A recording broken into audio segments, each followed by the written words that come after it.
oldum. Onu ifade edelim sizlere özellikle nasıl meşgul olduğu için. Daha başlangıç,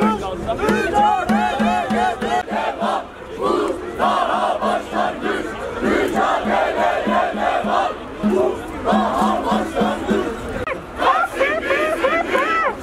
Erdoğan devleti, Taksim bizimdir.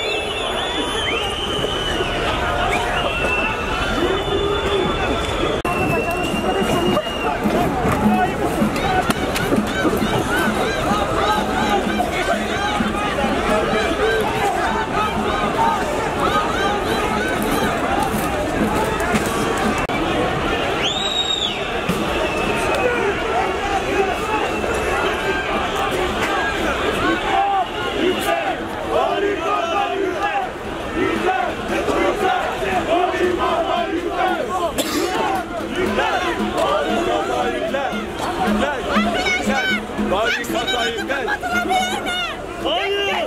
Sonra atlayıp atıyor. Yeni bir Erdoğan'a çıkacak diye bekliyorlar. Arkadaşlar Taksim'e arıyorum. Ama bizden daha iyi biliyorsunuz.